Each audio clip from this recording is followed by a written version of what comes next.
Abonnez-vous et cliquez aussi sur la petite cloche de notification pour ne rien rater de nos prochaines vidéos. N'oubliez pas de partager aussi la vidéo et de la liker. DW, l'arbre à palabres. Bonjour. C'est un coup d'État, une rupture de l'ordre constitutionnel et pourtant la prise du pouvoir en Guinée par le lieutenant-colonel Mamadi Doumbouya a l'air d'être bien accueillie. Le chef du groupement des forces spéciales, une unité récemment mise en place par le président déchu Alpha Condé, promet la fin des malheurs des Guinéens. Du déjà vu et du déjà entendu dans l'espace CEDEAO, au Mali, le renversement du président Ibrahim Boubacar Keïta par des militaires annonçant des lendemains meilleurs avait provoqué des scènes de liesse. Que le résultat soit satisfaisant ou pas, l'intervention des militaires dans la vie politique se répète sur le continent, en tout cas dans l'espace ouest africain, et cela envoie sans doute un message que nous tenterons de comprendre dans cette émission. Y a-t-il de bons coups d'État? Que devraient faire les politiques et les acteurs des organisations régionales pour éviter une épidémie de coups d'État, sachant que les réactions sont toujours les mêmes et les sanctions, les suspensions se multiplient sans visiblement produire un grand effet. Arbre à palabre, aujourd'hui avec Adja Makale Camara, juriste de formation, présidente du parti Front pour l'Alliance Nationale FAN, ex-candidate à la présidentielle d'octobre 2020 en Guinée, plusieurs fois ministre, d'abord sous Lansana Conté, puis sous Alpha Condé, dont vous étiez ministre des Affaires étrangères et entre-temps la directrice de campagne. Madame Camara, bonjour. Bonjour, monsieur Sénat. Et j'ajoute à ce palmarès que vous étiez ambassadrice de votre pays, la Guinée, au Sénégal et en France. Oulata Gao Di-Pierre, colonel de l'armée ivoirienne à la retraite, ancien président de la commission défense et sécurité de l'Assemblée nationale ivoirienne, auteur de l'ouvrage L'Afrique victime de ses péchés, paru aux éditions L'Harmattan. Bonjour, colonel Gao Di-Pierre. Bonjour, monsieur. Et Thomas Schiller, directeur régional Sahel de la fondation allemande Konrad Adenauer. Depuis 2018, vous occupez cette fonction. Monsieur Schiller, bonjour. Bonjour. Au micro, Fréjus Quenom, merci à nos auditeurs fidèles à ce débat arbre à palabre. DW.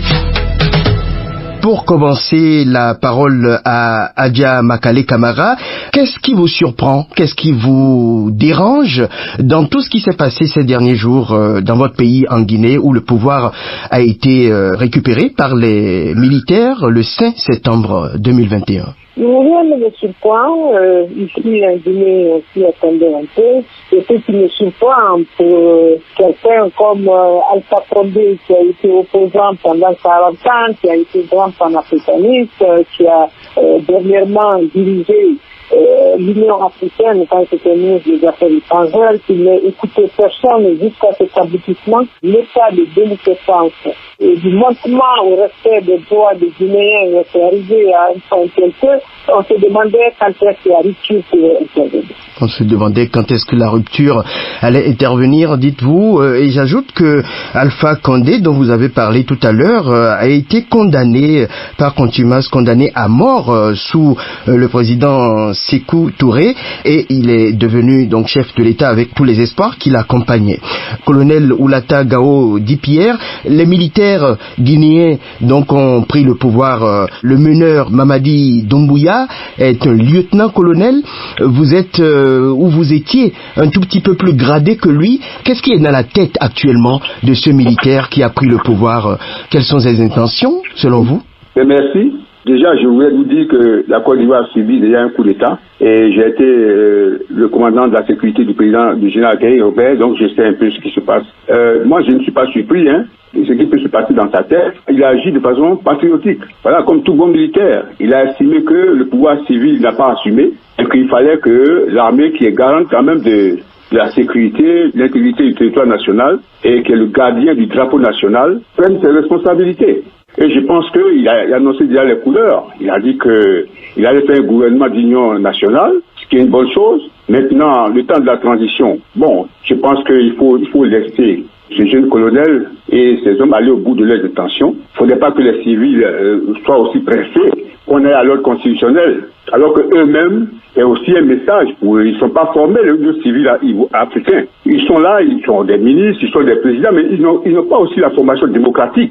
Et c'est leur gouvernance qui amène les militaires à sortir de leur camp pour venir, prendre le pouvoir. Parce que eux-mêmes, les civils, leur gouvernance est basée sur, l'autocratie. Alors, ils utilisent au maximum ces militaires pour défendre, protéger leur pouvoir. Alors, les militaires sont donc habitués à côtoyer les sectes politiques. Et voilà. Donc, le message à tirer, c'est cela, de dire à nos politiques de se former eux-mêmes d'abord à la démocratie. Ouais, mais pour que leur gouvernance soit bonne. Adja Makale Camara, quelle réaction vous inspire les propos du colonel Oulata Gao dit Pierre, colonel à la retraite? Il dit notamment que le lieutenant-colonel Mamadi Doumbouya est animé de bonnes intentions et que les civils, d'ailleurs vous qui prétendez au pouvoir, que vous n'êtes pas non plus formés aux règles démocratiques. Que lui répondez-vous? Je dis qu'il a absolument raison.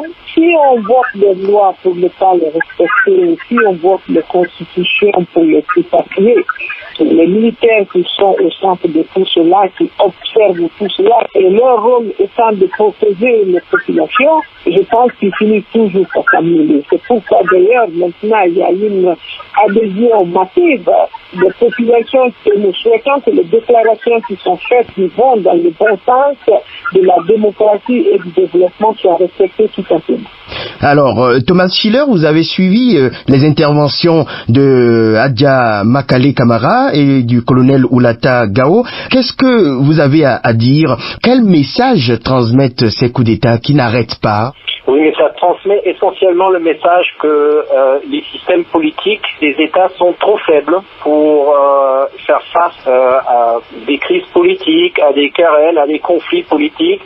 Les conflits politiques, c'est quelque chose de normal dans une démocratie, mais le système politique doit être capable de traiter de ça avec un sens de responsabilité de chaque acteur à l'intérieur du système. Les coups d'État militaires qui se sont succédés là récemment, si vous regardez bien, c'est l'aboutissement d'une crise complète du système. Quand on regarde ce qui s'est passé au Mali, pendant longtemps, il y avait des manifestations contre le président en place à l'époque, président Keïta, IBK.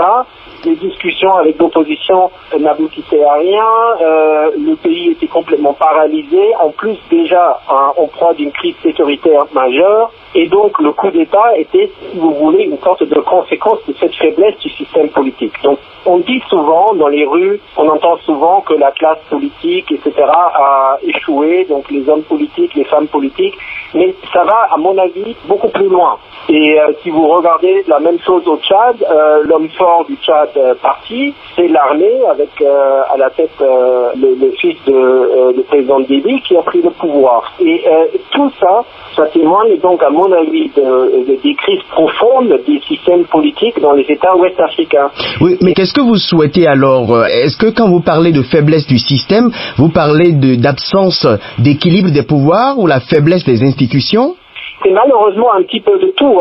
C'est la responsabilité des acteurs politiques qui souvent n'est pas là. Et quand je parle des acteurs politiques, c'est pas seulement la classe politique, c'est aussi les fonctionnaires, c'est aussi d'ailleurs les militaires dans un certain sens. Parce que je vous rappelle que dans la plupart des États où il y avait un coup d'État, le leadership de l'armée souvent est étroitement associé au pouvoir. Donc c'est parfois un autre groupe de l'armée qui réalise les coups d'État. Mais donc c'est plein d'acteurs qui n'assument pas leurs responsabilités. Il y a aussi une crise des institutions.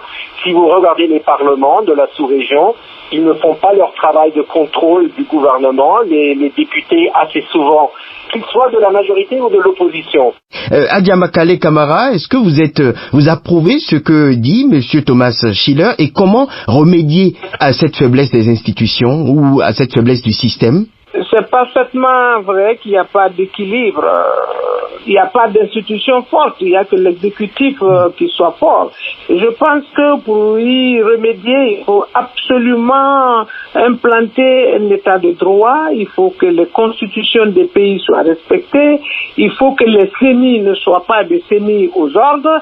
Il faut que les élections soient des élections transparentes et inclusives, qu'on ne bâillonne pas l'opposition telle que C'est le cas aujourd'hui en Guinée.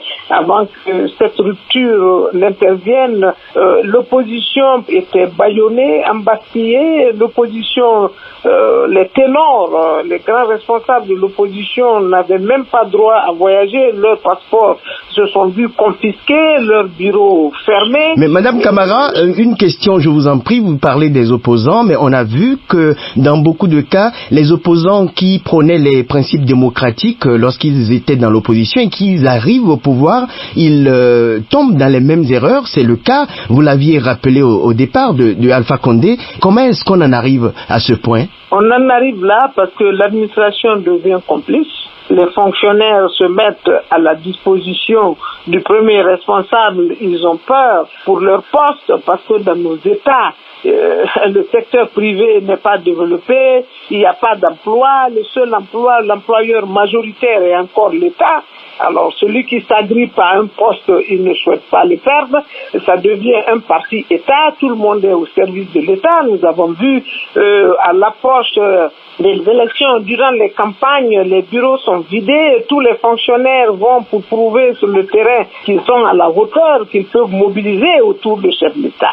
Ça, c'est déjà un premier niveau de complicité. Le deuxième niveau de complicité, c'est aussi même les forces de défense et de sécurité qui arrivent à basculer dans le camp du premier responsable du pays et qui le servent aveuglement. Et quelquefois, je crois qu'il y a un appel de conscience. Ils se disent, c'est trop, nous ne pouvons pas le faire. La rupture, d'ailleurs, est intervenue comme ça dans ce pays. C'est un refus d'obéissance de Mamadi qui lui a valu son emprisonnement de mois. C'est de la prison dont il est sorti pour aller prendre le pouvoir. Donc, je pense que nous n'avons pas besoin d'hommes forts, nous avons besoin d'institutions fortes, que les autres pouvoirs qui sont le législatif et le judiciaire puissent n'être pas aux ordres, mais contrôler, se suivre pour que l'état de droit soit implanté. Et il faut aussi que les institutions sous-régionales, supranationales, telles que la CEDEAO et l'Union africaine... Si vous permettez, on va en parler tout à l'heure. D'abord, on va entendre un peu la position du colonel Oulata. Madame Camara expliquait donc les choses tout à l'heure, mais est-ce que vous comprenez, colonel Oulata, que les militaires se croient obligés d'intervenir, même lorsque le système politique est affaibli? Moi, je vous remercie et je remercie Madame la ministre Matalé qui est rentrée vraiment dans les détails. Je voulais être bref, pour un bon soldat, pour dire que je l'ai largement exprimé dans mon livre, où je dis que tant que l'Afrique n'abandonnera pas la conception traditionnaliste du pouvoir, qui veut que le chef soit le chef et il ait la même mise sur tout, alors on continuera ainsi. Voilà. Est-ce que l'Afrique accepte la démocratie? Est-ce qu'elle veut la démocratie? Nos États ne sont pas faibles, puisque nous avons théoriquement des lois. Nous avons des réglementations, mais que nous ne pouvons pas suivre. Parce que nous voulons être dans l'informel constamment. On ne veut pas rationaliser les choses. Voilà, l'Afrique doit accepter la démocratie d'abord. Alors, concernant les armées, le niveau des officiers d'abord, de nos militaires, de la hiérarchie, le niveau de nos officiers, le niveau de nos armées, le niveau est bas. Excusez-moi. Ouais, donc, vous êtes en train de parler de la qualité de la formation, mais c'est aussi pour pallier ce problème, et surtout face à la menace terroriste, que les États sont en train de se doter justement de forces spéciales. Et on remarque que dans le cas du Mali et dans le cas de la Guinée, ce sont ces forces spéciales qui font des intrusions sur le paysage politique. Est-ce que les militaires sont obligés? Mais les forces spéciales font des intrusions, mais quelque part ils sont obligés parce que, est-ce que vous savez que il y a Konterwich, qui est un Allemand, officier puissant, penseur militaire, qui a dit la guerre n'est rien d'autre que la continuation de la politique sur le terrain. Donc ça veut dire qu'il y a une relation entre l'armée et le politique. Cette relation à ce niveau stratégique, mais peut amener l'armée à prendre ses responsabilités. Elle est là pour défendre le pays. Alors si le pays est en difficulté, si toutes les institutions ne marchent pas et que le peuple souffre, l'armée peut venir. Et ça, moi, mon avantage, c'est que j'ai été militaire et je suis politique parce que j'ai été député et j'écris. Donc, j'estime que je connais donc les deux faces de la médaille, le civil et le militaire. Le civil est faible en Afrique. Le civil n'intègre pas les règles de la démocratie, de l'état de droit. Et ça, il faut le dire. Alors, dans ces conditions, qui reste? Alors, comme on n'est pas en temps de guerre, mais l'armée dans ces conditions, peut prendre ses responsabilités, ça se comprend. Ouais. Et ça ne date pas d'aujourd'hui. Napoléon, le coup d'État du 18 Brumaire, mais c'est ça. Quand les institutions civiles sont faibles, et les armées viennent, le général de Gaulle, en 1958, mais parce que les institutions civiles de la 4e République avaient échoué, qu'ils ont demandé à ce qu'ils viennent. Et quand il est venu, il a demandé qu'on lui donne le plein pouvoir. Et il a assumé. Voilà. C'est pas nouveau. Ouais, Thomas Schiller, c'est pas nouveau, dit colonel Oulata. Thomas Schiller, est-ce que vous êtes de l'avis du colonel Oulata pour dire que les militaires sont obligés et que c'est pertinent leur action répétitive? Assez souvent, l'armée est une institution qui fonctionne d'une manière ou d'une autre, dans un pays mieux que dans l'autre, mais elle est très loin souvent en fait de la société, surtout des affaires politiques. Et d'ailleurs, c'est pas seulement un problème côté armée, c'est aussi un problème côté politique, parce que je vous rappelle que dans beaucoup d'États, juste après l'indépendance, le pouvoir politique a essayé d'affaiblir dans un certain sens même l'armée par peur des coups d'État. Donc, je pourrais citer des pays en Afrique de l'Ouest où l'état désastreux de l'armée qu'on voit actuellement dans les combats contre des groupes terroristes ou d'autres milices, que c'était le fruit du fait que le pouvoir politique ne voulait pas avoir en fait une armée forte à côté d'elle, par peur. Et c'est pour ça qu'il faut repenser vraiment toutes les institutions dans ces États. Et comme a dit Madame Camara, c'est vraiment des institutions et un État de droit qu'il faut. Et on observe, vous l'avez tous souligné, que les militaires, quand ils arrivent, ils affichent de bonnes intentions. Et la réponse dans la rue, c'est la liesse, c'est des scènes de liesse populaire. Madame Camara, vous l'avez aussi évoqué. Est-ce que les populations qui sont joyeuses, qui se montrent si joyeuses, est-ce qu'elles se trompent ou ont-elles raison? Les populations sur le coup ont raison parce que ça suscite de l'espoir chez elles. Celles qui vivent de l'intérieur, toute la pauvreté, toute la souffrance, tous les manquements. Nous étions arrivés à un niveau dans ce pays, on se demandait quand est-ce que le changement allait intervenir et par qui. Et il n'y avait plus de contre-pouvoir au pouvoir en place. Donc quand cela change, pour elles, ça amène de l'espoir, c'est un changement et ils pensent que c'est dans le bon sens. Personnellement, Madame Camara, vous pensez que c'était une bonne chose, cette action de Mamadi Doumbouya? Je pense que c'est une bonne action jusqu'à preuve du contraire. C'est pas un blanc-seing, mais nous voulions le changement, il est arrivé et les déclarations préliminaires qui sont faites nous montrent que ça va dans l'implantation d'un état de droit. Wait and see. Oui. Nous allons voir. Wait and see, dites-vous. On va voir que vous n'êtes pas seul, en tout cas, en tant qu'acteur politique guinéen, à penser cela. Je vous propose d'écouter des extraits d'intervention de l'opposant Cellou Dalein Diallo et de Sidia Touré également, un autre opposant, des extraits de leurs interventions diffusées sur notre antenne de la Deutsche Welle. Je considère que c'est un acte patriotique qui a été posé et jusqu'à preuve du contraire, je crois à l'équipe du général Doumbouya. Je pense que ils vont tout faire pour organiser très rapidement des élections libres et transparentes pour donner enfin au peuple de Guinée la possibilité de choisir ses dirigeants. DW. Quelque chose de nouveau par rapport à ce que j'ai vu dans l'armée, disons avec les prises de pouvoir pendant les derniers coups d'État. Ce monsieur a l'air très structuré. Monsieur n'a pas l'air d'être paranoïaque. Quand on regarde son CV, on a l'impression que oui, c'est ce qu'il fait. Et puis honnêtement, il n'y a pas cette ébullition. Il y avait autant de dadis qui étaient venus du fait qu'ils voulaient garder le pouvoir définitivement. On n'en est vraiment pas là. L'opposant guinéen Sidia Touré et avant lui Cellou Dalein Diallo dont les propos ont été recueillis par mon collègue Bob Barry. Alors Thomas Schiller, on voit que les acteurs politiques de premier rang dans l'opposition valident et parlent bien de Mamadi Doumbouya. La population, une bonne partie de la population est heureuse. Est-ce qu'ils se trompent? Quel est votre avis, Thomas Schiller? Assez souvent, malheureusement, on constate que tout d'abord les militaires sont acclamés, après il y a une sorte de désenchantement. On peut déjà voir ça par exemple dans les rues de Bamako, au Mali en général, qu'il y a toujours beaucoup de gens qui restent convaincus que colonel Toureta a fait la bonne chose, mais on peut quand même constater quand on parle avec beaucoup de gens dans la rue qu'il y a une sorte de désenchantement. Donc c'est ça que je voulais dire là tout à l'heure, où il y a un risque pour l'armée même, dans le cas des coups d'État, qu'elle n'est plus perçue comme une institution de la République, mais elle est perçue comme un acteur politique. Et c'est un grand problème d'ailleurs pour justement les institutions de l'État. Moi, c'est ce que je crains pour finir. En fait, un coup d'État, ça va encore davantage affaiblir les institutions en général et surtout la confiance des citoyens dans les institutions. Voilà.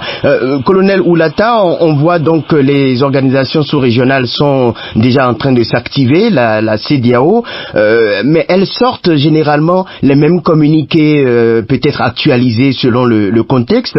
Est-ce que vous attendez quelque chose de ces organisations qui sanctionnent, qui prennent des positions? On remarque quand même que les coups d'État n'arrêtent pas sur l'espace ouest-africain. Monsieur Oulata? Bon, merci beaucoup. Très rapidement, je dirais d'abord, concernant les populations, j'ai rien dit là-dessus. Les populations ne sont pas trompées. Les populations ont raison dans un premier temps, parce qu'elles sont victimes de l'État. Et alors, dès qu'il y a un changement, elles espèrent, les populations, donc c'est la liesse.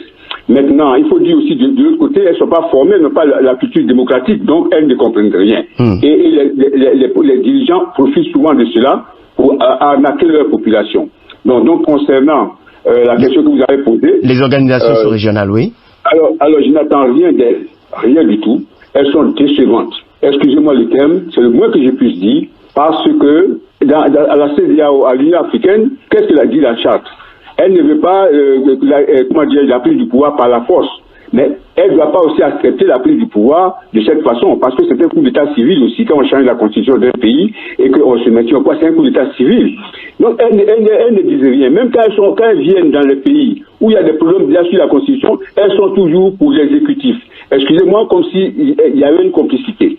Il y a par exemple la Cour africaine des droits de l'homme qui prend des décisions et des chefs d'État qui ne veulent pas les appliquer. Et il n'y a rien du tout. Ça, comme on le dit en Côte d'Ivoire, ça ne va nulle part. Ça dit qu'il n'y a pas de suite. Donc la CEDEAO et l'Union africaine, moi je ne sais pas quel est leur rôle. La faiblesse des États commence par les institutions, par l'Union africaine elle-même qui est faible, qui peut-être est un manchin, et la CEDEAO aussi qui est un manchin. Parce qu'on ne peut pas laisser voir le feu venir, au lieu de circonscrire, laisser, embraser tout, et puis venir jouer les pompiers. Leurs communiqués sont des communiqués habituels, qui ne font plus peur, qui ne chargent rien. Oui, voilà. Merci beaucoup. Hadia Makale Camara, le colonel Oulata dit ne rien attendre de ces organisations qui sont elles-mêmes faibles. Est-ce que vous êtes d'accord? Vous savez, mon parti fait partie d'une grande alliance de 18 partis. Nous avons fait un communiqué que moi-même ai lu à la télévision et à la radio où nous dénonçons l'immixtion de la CEDEAO ou les dénonciations que la CEDEAO et l'Union africaine font aujourd'hui. Où ils étaient quand tout se passait ici en Guinée, ils ont fait des défilés, ils nous ont rencontrés, ils sont retournés. Où étaient-ils? Mais où se trouve le goulot d'étranglement? Vous avez été diplomate, chef de la diplomatie de votre pays. Peut-être vous en savez quelque chose, Madame Camara. C'est parce que les chefs d'État ne veulent pas se décevoir les uns les autres. Ou peut-être, comment peux-tu conseiller un chef d'État quand toi-même tu te prépares à faire la même chose? Alors je pense que c'est ça. Ils se disent, si lui réussit, moi je pourrais réussir à mon tour. Mais ça ne peut pas continuer comme ça. Donc la CEDEAO aujourd'hui, l'Union africaine sont décrédibilisées en ce qui concerne la démocratie en Afrique. Ce n'est pas normal qu'eux-mêmes ils ne respectent pas leur propre texte. La charte de l'Union africaine stipule qu'on ne doit pas toucher au principe de l'alternance démocratique. Et quand ça se passe, qu'est-ce qui se fait? Une question qui revient tout le temps. Voilà. Et nous disons ici en Guinée, pour terminer, nous avons dit que le coup d'État actuel militaire a rectifié un coup d'État civil. Voilà. Thomas Schiller, le dernier mot, vous avez l'avantage d'avoir votre regard sur le fonctionnement de ces institutions côté européen et au niveau africain où vous travaillez actuellement. Vous soutenez les propos de vos co-débatteurs, colonel Oulata et Madame Makale Camara? Oui, en fait, tous les deux ont parfaitement raison. Donc, si vous regardez par exemple rien que le cas du Mali, la CEDEAO, je vous rappelle, avait déjà une mission de médiation pendant la crise qui précédait le premier coup d'État. Et cette mission n'arrivait pas à trouver un terrain d'entente entre les opposants à IBK et le gouvernement actuel en place. Donc, c'est pour ça, oui, il y a effectivement des problèmes en ce qui concerne le fonctionnement des organisations régionales, mais on n'a pas d'alternative par rapport aux organisations comme la CEDEAO ou l'Union africaine. C'est à mon avis une très bonne chose qu'elle existe et il faut leur donner du temps. Si en fait les États membres de ces organisations supranationales parfois ne respectent pas les engagements qu'ils ont pris au niveau régional, c'est un petit peu difficile pour les organisations d'être tout à fait performantes dans leur travail.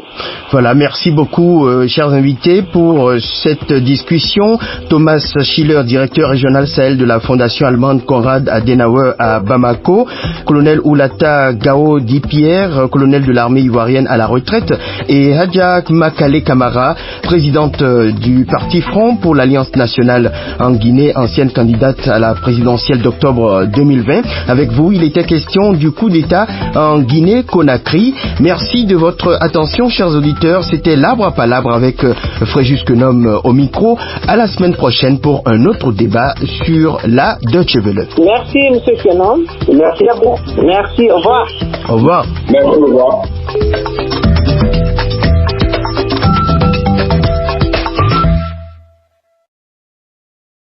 Likez la vidéo si ce n'est pas déjà fait. Laissez aussi votre point de vue en commentaire.